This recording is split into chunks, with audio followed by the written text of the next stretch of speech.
Cümleten selamünaleyküm hanımlar. Divapatik YouTube kanalıma hepiniz hoş geldiniz.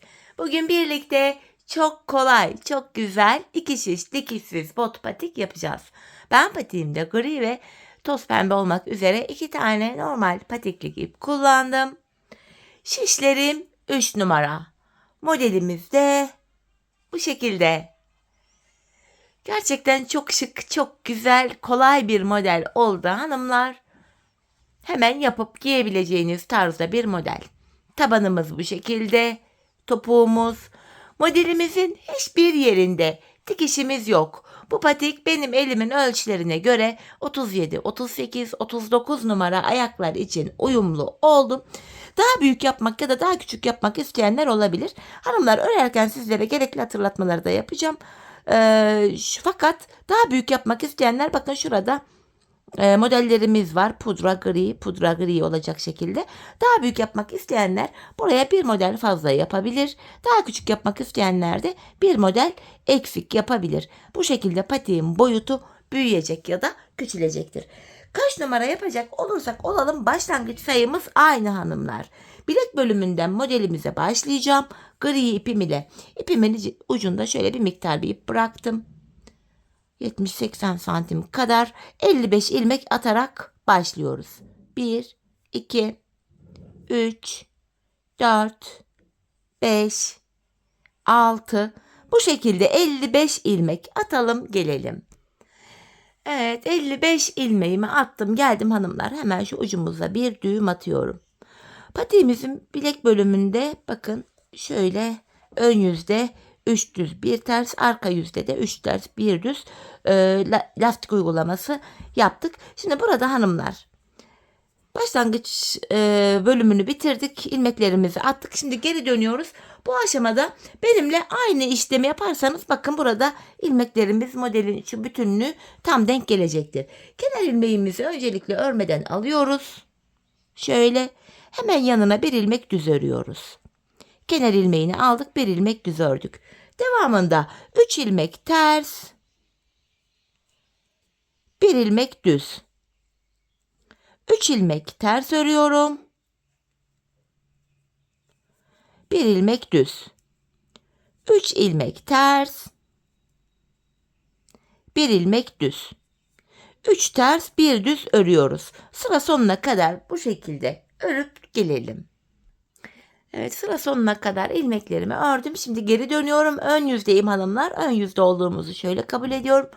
Başlangıç ipimiz sol taraftaysa ön yüzdeyiz demektir. Şimdi ilmekleri gördüğümüz gibi öreceğiz. Arka yüzde bu lastiğin ilk sırasını yaptık. Ön yüzdeyiz. İkinci sırada kenar ilmeğimi aldıktan sonra ilmekleri gördüğüm gibi öreceğim. Hemen önde bir tersim var. Ters örüyorum. 3 ilmek düz. Bu düz ilmeklerimi düz ördüm. Bir ters, 3 düz. Arka yüzde 3 ters, bir düz örmüştük. Ön yüzde 3 düz, bir ters. Bakın lastiğimiz böyle gidiyor. Bir tersimi ters örüyorum. 3 düz ilmeğimi düz. İlmekleri gördüğümüz gibi örüyoruz. Bu lastiğimizde ön yüzde ikinci sıramız oluyor hanımlar. Sıra sonuna kadar bu şekilde ilmekleri öreceğiz. Ardından geri döneceğiz. Arka yüzde yine ilmekleri gördüğümüz gibi öreceğiz. 3 ters ilmekleri ters, düz ilmekleri düz. Arka yüzde de 3 ters, bir düz olacak şekilde öreceğiz. Lastikte 3. sıra olacak. Ön yüzde yine ilmeklerimizi gördüğümüz gibi öreceğiz. 4, arka yüzde de yine aynı şekil 5. 5 sıra olacak. Bu şekilde toplamda 13 sıra öreceğiz hanımlar. Şöyle. Ben patiğimin bilek bölümüne 13 sıra bu şekilde lastiğimi ördüm, geldim. Şimdi hep birlikte patiğimizin bilek bölümündeki bu lastik tarafını tamamlayalım. Ardından buluşalım. Evet hanımlar, 13 sıra lastiğimi ördüm, geldim. Şimdi ön yüzdeyim. Artık pudra pembe ipime geçeceğim ve artırmalarımızı da yapacağız. Şimdi pembe ipimi ekliyorum. Gri ipimiz bekleyecek. Bu kenarlarda hanımlar ilk başta 26 ilmek haroşa öreceğiz. Ben örgümüzün hem ön hem arka yüzünde düz örgü örerek haroşalarımı elde ediyorum. Hemen şöyle ilk 2 ilmeğimi ördükten sonra pembe ipimin ucunu düğümlüyorum. Patiğimiz sökülmesin diye 26 ilmek öreceğim. Şu 3. ilmeğim, düz örüyorum haroşa. 4. ilmeğim, 5, şu ipin ucunda gizleyerek getiriyorum. 6, 7, 8, 9, 10, 11, 12, 13, 14, 15, 16, 17, 18, 19, 20, 21, 22, 23, 24, 25, 26. 26 ilmeğimi ördüm. Şimdi artırmamı yapıyorum. İpimi şişime doladım. Tam ortaya şuraya 3 ilmek düz öreceğim. Bu ortadaki 3 ilmeği ön yüzde düz, arka yüzde ters öreceğiz. Artırdım. 3 ilmek düz örüyorum. Tekrar artırdım. Kalan 26 ilmeğimi düz yani haroşa öreceğim. Sayarak gidelim, siz de emin olun sayılardan. Birinci ilmeğim 2, 3, 4, 5, 6, 7, 8, 9, 10, 11, 12, 13, 14, 15, 16, 17, 18, 19, 20, 21, 22, 23, 24, 25, 26. Artırmalarımızı yaptık. Ön yüzde ilmekleri ördük. Şişimizde 2 ilmek artırınca 57 ilmek oldu. Şimdi geri dönüyorum. Arka yüzdeyim. Arka yüzde kenardaki haroşalarımı yine haroşa yani düz öreceğim. Artırma yaptığım ilmeğe kadar düz olarak örüyorum. Çok çok kolay bir model hanımlar. Örmesi kolay.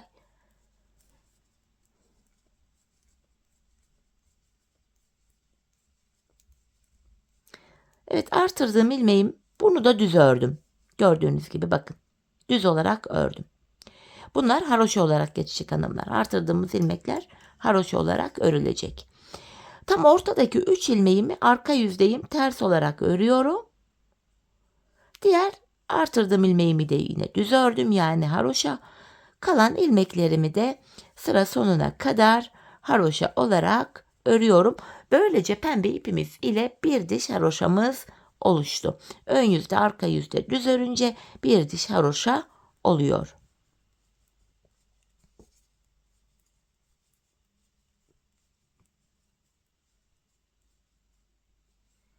Sonuncuyu da ördüm. Şimdi geri dönüyorum.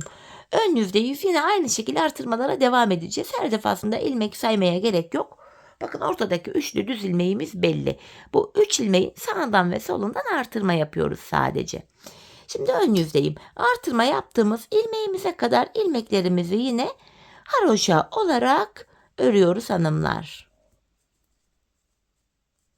Sizler örgünüzün her iki tarafında ters örgü örerek de haroşalarınızı elde edebilirsiniz. Artık nasıl kolayınıza gidiyorsa, nasıl alışkınsanız o şekilde yapabilirsiniz. Evet, bakın. Ortadaki 3 ilmeğime geldim. Yine ipimi şişime doladım. Artırmamı yaptım. Ortadaki 3 ilmeğimi şu an ön yüzde olduğum için düz örüyorum. Tekrar artırma yaptım 3 ilmekten hemen sonra. Kalan ilmeklerimi sıra sonuna kadar yine haroşa örüyorum. Her defasında yanlardaki haroşalı ilmek sayısı birer ilmek artıyor.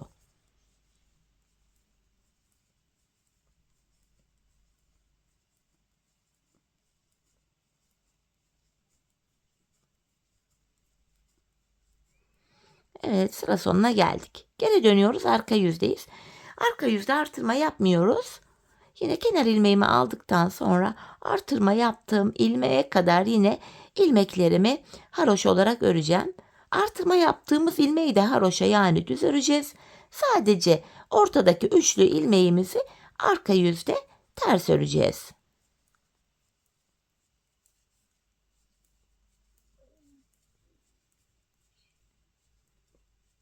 Bakın artırma yaptığım ilmeğimi de düz ördüm. Ortadaki 3 ilmeğimi ters örüyorum. Diğer artırdığım ilmeğimi de yine düz ördüm. Sıra sonuna kadar ilmeklerin tamamını düz olarak yani haroşa olarak örüyorum. Böylece pembe rengimiz ile 2 diş haroşamız oluştu. Her 3 diş haroşada bir renk değişikliği yaparak patiğimizi örmeye devam ediyoruz. Sonuncuyu da yine ördüm. Geri dönüyorum, ön yüzdeyim. Bakın burada pembe ile 2 diş haroşamız oluştu hanımlar. Şimdi ön yüzdeyim. Devam edeceğim yine. Yine hanımlar ortadaki 3 ilmeğe kadar olan ilmeklerimizi yine düz olarak öreceğiz. Artırdığımız ilmekler de yine düz örülüyor. Bu şekilde şu ortadaki üçlü ilmeğimiz, bakın yeri belli. Buraya kadar örelim, gelelim. Evet, bakın buraya kadar ördüm. Ortadaki 3 düz ilmeğe kadar yine artırmamı yapıyorum. Ortadaki 3 ilmek düzümü yine düz ördüm. Hemen ardından bu sol tarafa da bir artırma yapıyorum. Yine kalan ilmeklerimizi sıra sonuna kadar örelim, gelelim. Evet hanımlar, ilmeklerimi ördüm. Yine arka yüzdeyim. Arka yüzde yine hanımlar yapacağımız işlem aynı. Bu yanlardaki ilmeklerimizin tamamını haroşa olarak örüyoruz. Sadece ortadaki şu üçlü ilmeği ters örüyoruz. Artırdığımız ilmekler de yine haroşa örülüyor. Sadece ortadaki şu üçlü ilmek ters örülüyor. Bu şekilde arka yüzde sıra sonuna kadar örelim. Ardından buluşalım. Evet hanımlar, sıra sonuna kadar ördüm, geri dönüyorum. Şimdi 3 diş haroşamızı pembe ile yaptık. Şimdi renk değişikliği yapacağım. Gri ile devam edeceğim. Aynı modeli aynı şekilde yapıyoruz. Sadece renk değiştiriyoruz hanımlar. Şimdi pembe ipim burada beklesin. İlmeklerimizi gri ipimiz ile örüyoruz yine. Bu şekilde ortadaki üçlü düz ilmeğe kadar ilmeklerimizi öreceğiz. Dediğim gibi aynı modeli yapıyoruz. Sadece renk değiştiriyoruz. Her 3 diş haroşada bir.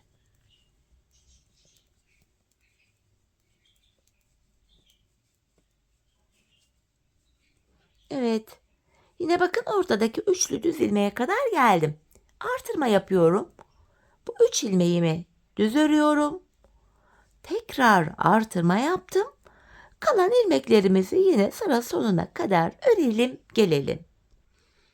Evet, sıra sonuna kadar geldim. Şimdi geri dönüyoruz. Yine arka yüzde yapacağımız işlem aynı. Artırma yaptığımız ilmeğe kadar ilmeklerimizi düz, yani haroşa olarak öreceğiz. Sadece tam ortadaki şu üçlü ilmeğimizi ters öreceğiz. Yine kalan ilmeklerin tamamı haroşa örülecek. Sıra sonuna kadar örelim, gelelim.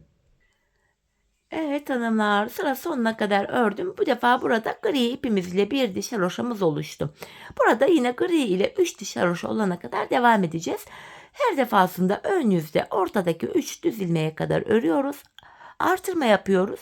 3 düz ilmeği ördükten sonra tekrar artırma yapıp kalan ilmekleri örüyoruz. Yapacağımız işlem bundan ibaret. Arka yüzde yine artırma yapmadan ilmekler, yanlardaki ilmekler haroşa olacak. Artırdığımız ilmekler dahil. Sadece üçlü ilmek arkada ters örülecek. Bu şekilde hem ilmek sayımız artacak hem modelimiz oluşacak. Hanımlar, ben bu patiğime toplamda bakın sayıyorum. Pembeden itibaren 1, 2, 3, 4, 5, 6, 7 tane model yaptım.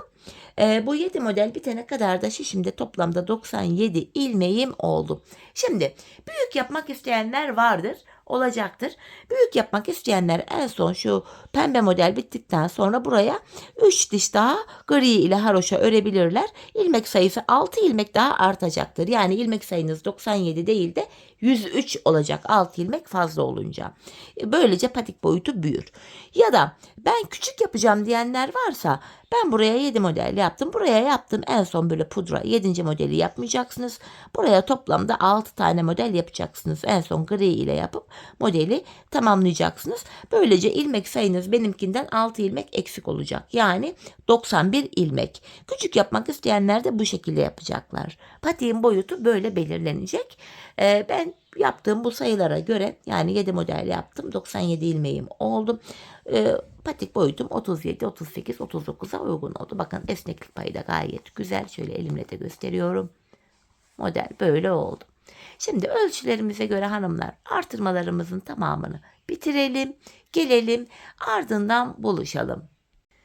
Evet hanımlar, toplamda 7 adet modelimi bu şekilde yaptım geldim. Şişimde de 97 ilmeğim var. Artık artırma yapmayacağız. Model kurulumu yapmayacağız. Gri ipim ile, yani ana renk ipim ile bir diş haroşa öreceğim bu bölümde. Sonra taban bölüme geçeceğiz. Hemen şöyle ilk 2 ilmeğimi ördükten sonra pembe ipimi kullanmayacağım. Pembe ipimi kesiyorum artık. Ucunu da düğümlüyorum. Patiğim sökülmesin diye. Artık dediğim gibi artırma falan yapmayacağız. İlmeklerin hepsini ön yüzdeyiz şu anda. Sıra sonuna kadar bu şekilde düz olarak öreceğiz. Ardından geri döneceğiz. Arka yüzde de yine ilmeklerin tamamını düz öreceğiz. Artırma yok dediğim gibi. Bu şekilde ana renk ipimiz ile bir diş haroşamızı örelim gelelim. Evet, bir diş haroşamı ördüm geldim. Şimdi burundan başlayarak taban kesimini gerçekleştireceğiz. Burada ilmek ayrımını şöyle yapacağız tabanda. Toplam ilmek sayımızdan buruna 7 ilmek ayırıyoruz. 7'yi çıkaracağız. Benim 97 ilmeğim var. 97'den 7'yi çıkartınca geriye 90 ilmeğim kalıyor. 90 ilmeği de iki yana eşit paylaştırınca yanlara 45'er ilmek düşüyor. Sizin atıyorum benden büyük yaptığımız 103 ilmeğiniz var. 103'ten 7'yi çıkartacaksınız. Geriye 96 ilmek kalır. 96 ilmeği de iki yana eşit paylaştırınca yanlara 48'er ilmek düşer. Ya da küçük yapacaksınız. İlmek sayınız 91. 91'den 7'yi çıkartınca geriye 84 kalır. 84 ilmeği de iki yana paylaştırınca yanlara 42'şer ilmek düşer. Öncelikle ben tabanımı yapabilmek için ilk 45 ilmeğimi öreceğim. Siz buraya artık kaç ilmek düşüyorsa o sayıda ilmeği örmeniz gerekiyor. Hemen şu kenara 45 ilmeğimi örüp geliyorum. 45 ilmeğimi ördüm. Burnumuz için 7 ilmek daha öreceğim. 1, 2, 3, 4, 5, 6, 7. Saydığım anda şurada da 45 ilmek kalıyor. 7 ilmekten sonra geri döndüm. Taban bölümde ipimiz hep karşıda olacak. İlk ilmeği örmeden alacağız. 7 ilmeğimi öreceğim. Şu ikinci ilmeğim. 3, 4, 5, 6, 7. Tekrar geri dönüyorum. Burada 7 ilmek ile bir diş haroşa oluştu. Tabanımız 13 ilmek olarak örülecek. 13 olana kadar da her sırada yanlardan birer ilmek örerek ortaya ekleyeceğiz. Yine ip karşıda ilk ilmeği örmeden aldım. 7 ilmeğimi örüyorum öncelikle. 5, 6, 7. Bir ilmek kenardan örerek ortaya ekledim. 8 oldu. Geri dönüyorum. Yine ilk ilmeğimi örmeden aldım. 8 ilmeğimi öreceğim. 4, 5, 6, 7, 8. Bir ilmek de kenardan örerek ortaya ekledim. 9 oldu. Yine geri dönüyorum. İpim karşıda ilk ilmeğimi örmeden aldım. 9 ilmeğimi öreceğim. 5, 6, 7, 8, 9. Bir ilmek kenardan örerek ortaya ekledim. 10. Geri dönüyorum. Yine ipim karşıda ilk ilmeğimi örmeden aldım. 10 ilmeğimi öreceğim. 4, 5, 6, 7, 8, 9, 10. Bir ilmek kenardan örerek ortaya ekledim. 11 oldu. Tekrar geri döndüm. Yine 11 ilmeğimi öreceğim öncelikle. 5, 6, 7, 8, 9, 10, 11. Kenardan da bir ilmek örerek ortaya ekledim. 12. Geri dönüyorum. Yine ipim karşıda ilk ilmeğimi aldım. 12 ilmeğimi örüyorum. 4, 5, 6, 7, 8, 9, 10, 11, 12. Bir ilmek de kenardan örerek ortaya ekledim. 13. Tabanda 13 ilmek oldu. Artık 13 ilmek olarak taban kesimine başlayacağız. 12 ilmeği öreceğiz. 12 ilmek öreceğiz. 13. de kesim yapacağız. İpim karşıda ilk ilmeğimi aldım. 2, 3, 4, 5, 6, 7, 8, 9, 10, 11, 12. 13. ilmekte yandan da bir ilmek alıp ikisini kesiyorum. Kesimden sonra geri döndüm. Yine ipim karşıda ilk ilmeğimi örmeden aldım. 12 ilmek öreceğim. 3, 4, 5, 6, 7, 8, 9, 10, 11, 12. 13. ilmekte yandan da bir ilmek alıp ikisini kesiyorum. Tekrar geri döndüm. Yine ipim karşıda ilk ilmeğimi örmeden aldım. 12 ilmeğimi örüyorum. 4, 5, 6, 7, 8, 9, 10, 11, 12. 13. de yandan da bir ilmek alıp ikisini kesiyorum. Yine geri döndüm. 12 ilmeğimi öreceğim. 2, 3, 4, 5, 6, 7, 8, 9, 10, 11, 12. 13. de kesimimi yapıyorum. Tabanımız 13 ilmek üzerinden bu şekilde örülüyor hanımlar. Biz bu kesme işlemine sağ ve sol şişimizde kenarlarda 5'er ilmek kalana kadar devam edeceğiz. Şimdi hep birlikte tabanımızı örelim, ardından buluşalım. Evet hanımlar, yanlarda 5'er ilmeğim kalana kadar tabanımı ördüm geldim. Şimdi kesimlere devam edeceğim yine. Şimdi tabanımda bu defa son 2 ilmek kalana kadar öreceğim. Ya soldaki son 5 ilmek hariç. Tabanda son 2 kalana kadar. Yine ipim karşıda, ilk ilmeği örmeden aldım. Son 2 ilmeğim kalana kadar ilmeklerimi örüyorum. Bu 2 ilmek ile yandaki bir ilmeği de aldım. Üçünü bir kesiyorum. Üçlü kesim yaptım. Kenarda 4 ilmek kaldı. Geri dönüyorum. İpim karşıda, yine ilk ilmeği örmeden aldım. Tekrar şu taban bölümde, şu 5 ilmek hariç 2 ilmek kalana kadar ilmeklerimi örüyorum. Bu 2 ilmeği ve yandan bir ilmeği daha aldım. Üçünü bir kesiyorum. Tekrar geri döndüm. Yanlarda 4'er ilmek kaldı. Tekrar tabanda 2 kalana kadar ilmeklerimizi örüyorum. Bu şekilde. Bakın 2 ilmeğim kaldı. Bu 2 ilmek ile yandan da bir ilmek aldım. Üçünü bir kesiyorum. Tekrar geri döndüm. Yine tabanımda 2 ilmek kalana kadar öreceğim. Bu 2 ilmek ile yandan da bir ilmek alıp üçünü bir kestim. Tekrar geri dönüyorum. Yanlarda 3'er ilmeğimiz var. Yine aynı işlemi yapacağım. Tabanımda 2 kalana kadar örüyorum. Bu 2 ilmek ile yandan da bir ilmek alıp üçünü kestim. Bakın burada 2 ilmek kaldı artık. Tekrar geri dönüyorum. Yine ip karşıda, ilk ilmeğimi aldım. Aynı işlemi yapıyorum. Tabanımda 2 kalana kadar ördüm. Bu 2 ilmek ile yandan da bir ilmek alıp üçünü kestim.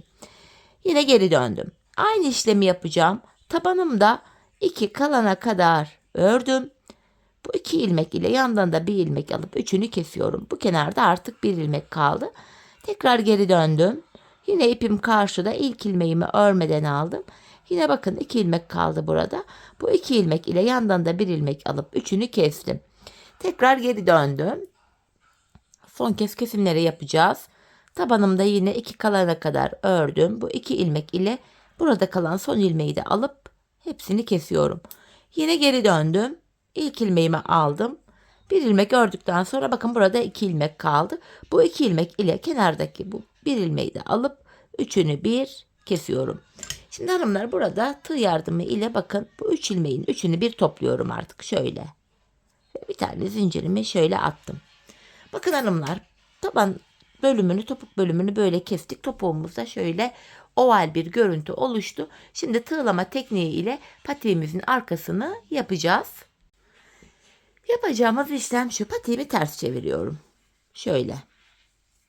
Tersten tığlama tekniği ile sık iğne yöntemini kullanarak arkayı birleştireceğim. Karşılıklı olarak kenar ilmek yerlerine ilmeğin iki kanadına birden batarak şöyle birleştirmemizi yapıyoruz. Sırasıyla hanımlar, bakın buradaki pembe bölümlere geldim. Hemen pembe kenar ilmek yerlerine karşılıklı girerek şöyle sık iğne ile patiğimizin arka bölümünü topluyorum. Birleştirme işlemini yapıyorum. Çok sıkarak yapmayalım sık iğnemiz. Hafif gevşek, esnek olsun. Şöyle karşılıklı kenar ilmek yerlerine girerek birleştiriyoruz. Bu şekilde. Şimdi şu uçlara kadar tığlama işlemini tamamlayalım, gelelim. Evet, bu son uçlara gelene kadar tığlamamı tamamladım, geldim hanımlar. Artık 2 tane de zincirimi çekip ipimi kesiyorum. İplerimizin uçlarını gizleyeceğiz. Patiğimiz bu kadardı. Şöyle arkadan tekrar zincir tekniğiyle uçları şöyle sıkılayarak, düğümleyerek böyle arka ilmek aralarına girerek iplerimi gizliyorum.